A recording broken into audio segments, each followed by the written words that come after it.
Welcome to Swapnapuran academy. স্বপ্নপূরণ একাডেমিতে তোমাদের স্বাগত। আমি তোমাদের প্রশান্ত স্যার। আজ আমরা জানব ইন্ডিয়ান আর্ট অ্যান্ড কালচার সম্পর্কে। ইন্ডিয়ান আর্ট অ্যান্ড কালচার সম্পর্কে সেখানে নৃত্য একটা গুরুত্বপূর্ণ ফ্যাক্টর। চলো আমরা জানি যে ভারতের নৃত্য সম্পর্কে। এসো, নৃত্য সাধারণত দুরকম হয়, একটা ক্লাসিক্যাল ড্যান্স, একটা ফোক ড্যান্স। ক্লাসিক্যাল ড্যান্স যেটাকে আমরা বাংলায় বলি শাস্ত্রীয় নৃত্য, আর যেটাকে ফোক ড্যান্স সেটাকে আমরা বলি লোকনৃত্য। শাস্ত্রীয় নৃত্য সাধারণত 8 প্রকার হয়। শাস্ত্রীয় নৃত্য কয় প্রকার হয় স্যার? 8 প্রকার হয়। এই শাস্ত্রীয় নৃত্য 8 প্রকার, সেটা আমরা জেনেছি কোথা থেকে না, ভরতমুনির নাট্যশাস্ত্র। ভরতমুনির নাট্যশাস্ত্র বই থেকেই আমরা জেনেছি যে শাস্ত্রীয় নৃত্য বা ক্লাসিক্যাল ড্যান্স 8 প্রকার হয়। 8 প্রকার কি কি স্যার? 8 প্রকার হলো Bharatanatyam, very very important. Bharatanatyam, Kuchipudi, Odissi, Kathakali, Kathak, Manipuri, Mohiniyattam, Sattriya. তো আমাদের জানতে হবে প্রতিটা এই যে নাচ রয়েছে না, যেমন ভারতনাট্যম, কুচিপুড়ি, উড়িষ্যি, কথাকলি, প্রতিটা নাচ সম্পর্কে আমাদের ডিটেলস জানতে হবে। এই নাচ কোথাকার নাচ, কোন রাজ্যের নাচ, বা এই নাচের সঙ্গে যুক্ত ব্যক্তিবর্গ কে কে আছেন, বা এই নাচ কোন দেবতা বা দেবীকে উৎসর্গ করা হয়, সেগুলো সম্পর্কে আমাদের পুরোপুরি ডিটেলস জানতে হবে। তো এসো আমরা প্রথমেই জেনে নিই ভারতনাট্যম নাচ সম্পর্কে। ভারতনাট্যম নাচ প্রধানত তামিলনাড়ুর মন্দিরে মন্দিরে ভারতনাট্যম ডান্স নাচা হয়। কারা নাচে না, দেবদাসী। তোমরা নিশ্চয়ই দেবদাসী সম্পর্কে শুনেছ। তো রাজাদের দেবদাসী থাকতো, তারা এই তামিলনাড়ুর বিভিন্ন মন্দিরে মন্দিরে এই ভারতনাট্যম ডান্স পারফর্ম করতো। এই ভারতনাট্যম ডান্স প্রায় 2000 বছরেরও পুরনো, সবথেকে প্রাচীনতম ডান্স, সেই জন্য বলা হয় ভারতনাট্যমকে। আমাদের যে 8টা শাস্ত্রীয় নৃত্য জানলাম, সেই 8টা শাস্ত্রীয় নৃত্যের মধ্যে সবথেকে প্রাচীনতম হলো এই ভারতনাট্যম। এখান থেকে প্রশ্নে আসে যে 8টা শাস্ত্রীয় নৃত্য বা ক্লাসিক্যাল ডান্সের মধ্যে সবথেকে প্রাচীনতম কোনটা? ভারতনাট্যম। প্রায় 2000 বছর পুরনো, প্রায় 2000 বছর পুরনো। এই ভারতনাট্যম ডান্স কোন দেবতাকে উৎসর্গ করা হয়? ভগবান শিব বা নটরাজ। প্রশ্নে আসতেই পারে নটরাজ, তো নটরাজ সম্পর্কে কনফিউজ হও না, যে ভগবান শিব যা সেই নটরাজ। এটা একটা একহার্য নৃত্য। একহার্য নৃত্য মানে একই শিল্পী, একহার্য নৃত্য মিন্স একই শিল্পী সে ড্রেস না চেঞ্জ করে বিভিন্ন ক্যারেক্টার পারফর্ম করে।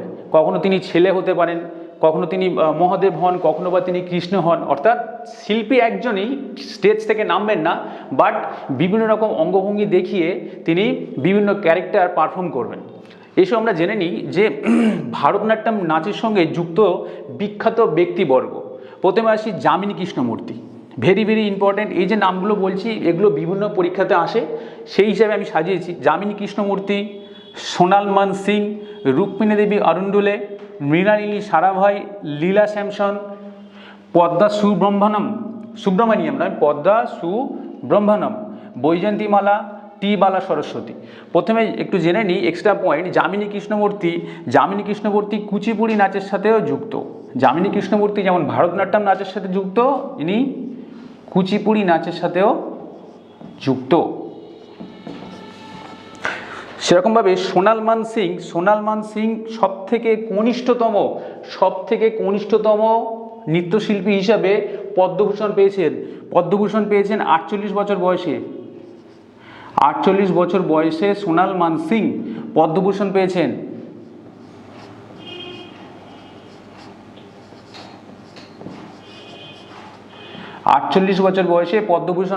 কনিষ্ঠতম শিল্পী হিসাবে,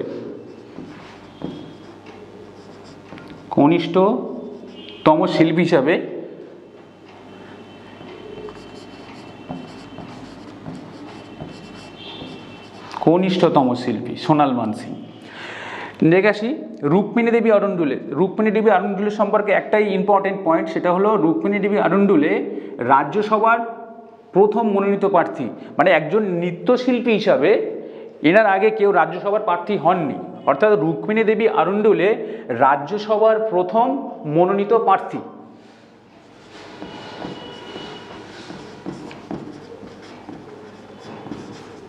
রাজ্যসভার প্রথম মনোনীত প্রার্থী,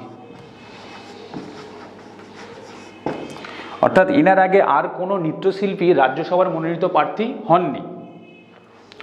নেক্সট আরেকটা জায়গায় পয়েন্ট ইম্পর্টেন্ট, বৈজয়ন্তীমালা। বৈজয়ন্তীমালা সম্পর্কে ইম্পর্টেন্ট এটা, ইনি 2024 সালে পদ্মবিভূষণ পুরস্কার পেয়েছেন। 2024 সালে পদ্মবিভূষণ পুরস্কার পেয়েছেন।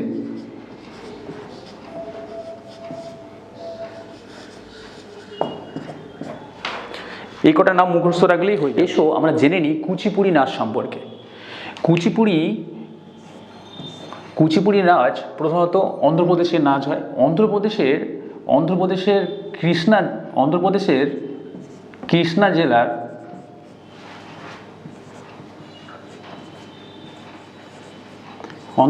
কৃষ্ণা জেলার কুচিপুড়ি গ্রাম,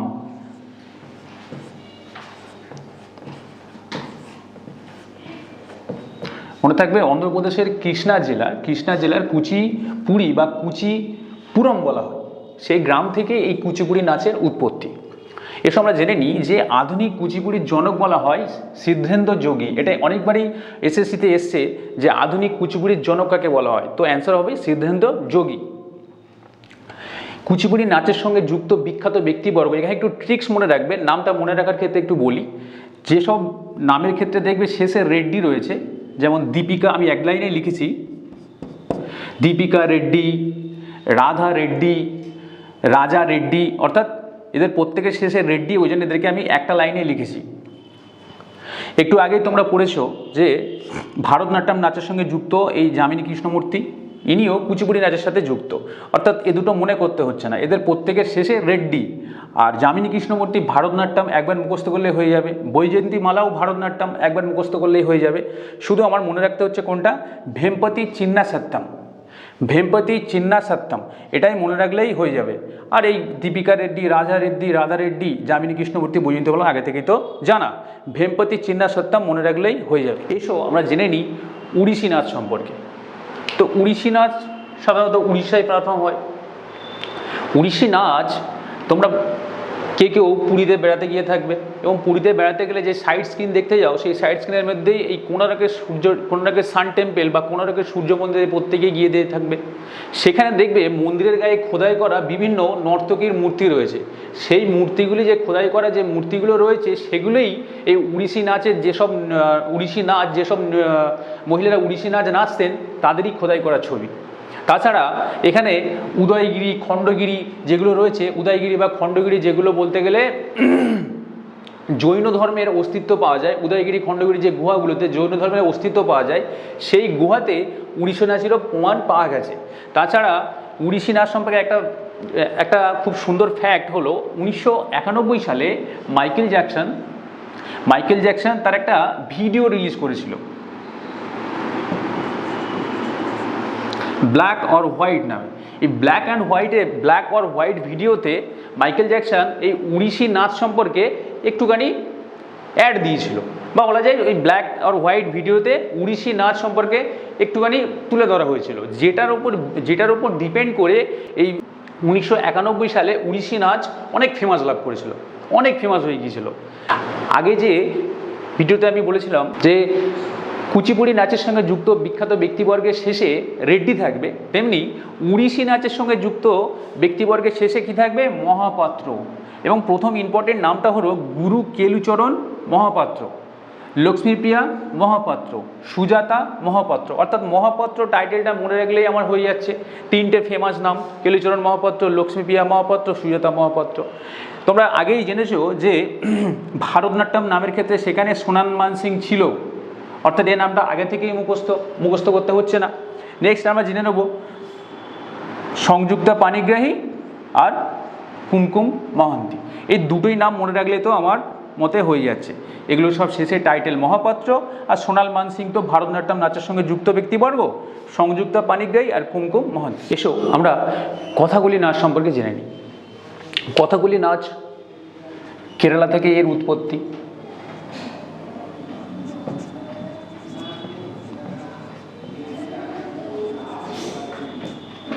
কথাকলি নাচের 24টি প্রধান মুদ্রা রয়েছে। 24টি প্রধান মুদ্রা বলতে সেখানে আবেগ এবং এক্সপ্রেশন দিয়ে 24টি প্রধান মুদ্রা ইউজ হয়। এখান থেকে কোশ্চেন আসে যে কটি প্রধান মুদ্রা রয়েছে, যে 24টি প্রধান মুদ্রা রয়েছে। এছাড়া কথাকলি নাচে প্রায় যারা কথাকলি নাচ করে তারা মুখে বিভিন্ন রকম কালার ইউজ করে। কোনো অ্যাক্টিংয়ে দেখা যায় যে মুখে সবুজ রং করেছে। সবুজ রঙের মানে হলো যে কথাকলি নাচ যে অ্যাক্টিং পারফর্ম করছে সে কোনো সৎ উদ্দেশ্যে কোনো ব্যক্তি। রামায়ণ মহাভারতের বিভিন্ন কাহিনী নিয়ে তো এই নাচ নাচা হয়। তো রামায়ণ মহাভারতের কোনো সৎ ক্যারেক্টার যখন মুখে সবুজ রং দেওয়া হয় তো কোনো সৎ ক্যারেক্টার তাকে বোঝানো হয়। যেমন কৃষ্ণ হতে পারে বা তোমার বলা যায় অর্জুন হতে পারে। আবার যখন দেখা যায় এই কথাকলি নাচে যখন মুখে লাল রং করা হয় তার মানে হলো তিনি কোনো অসৎ ক্যারেক্টারে পারফর্ম করছে, অর্থাৎ সে অসৎ ক্যারেক্টার অনেক উঁচু বর্গের অসৎ ক্যারেক্টার, অর্থাৎ রাবণ হতে পারে। আবার দেখা যায় কখনো কখনো কমলা বা হলুদ রং ব্যবহার করা হয়। কমলা বা হলুদ রং অর্থাৎ তিনি কোনো নারী চরিত্র ব্যবহার করছেন বা কোনো ঋষি বা মুনির চরিত্র ব্যবহার করছেন। অর্থাৎ আমার কথা বলার মেন উদ্দেশ্যই ছিল যে কথাকলি নাচে মুখে বিভিন্ন রকম কালার ইউজ করে বিভিন্ন ক্যারেক্টার অভিনয় করা হয়। এসব জেনে নিই কথাকলি নাচের সঙ্গে যুক্ত বিখ্যাত ব্যক্তিবর্গ। আগে যেরকম ভিডিওতে বলেছিলাম যে রেড্ডি, সিমিলারলি এখানে দেখো নায়ার রয়েছে। কলামান্দালাম রামানকুট্টি নায়ার, কলামান্দালাম কৃষ্ণার নায়ার, চেলোমাঞ্চেরি কুঞ্জিরামন নায়ার। তো তিনজনেরই সারনেম নায়ার। তো এখান থেকে আমাদের একটু মুখস্থ করতে সুবিধা হবে, এই জন্য আমি নায়ার দিয়ে দিয়েছি। আর গুরুকুঞ্জ করুপ গোপীনাথ। এখানে একটা মনে রাখার বিষয় হলো লুইস লাইটফুটকে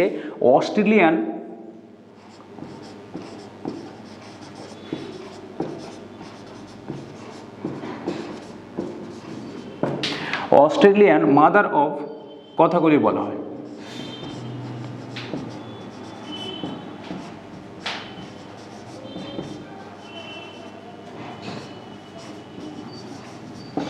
এটা ভেরি ইম্পর্টেন্ট কোশ্চেন, এসএসসিতে অনেকবার এসছে যে অস্ট্রেলিয়ান মাদার অফ কথাকলি কাকে বলা হয়, তো লুইস লাইটফুটকে। তো শেষে বলবো আমার এই ভিডিওটি যদি ভালো লাগে তো স্বপ্নপুরো চ্যানেলটি সাবস্ক্রাইব করতে ভুলো না।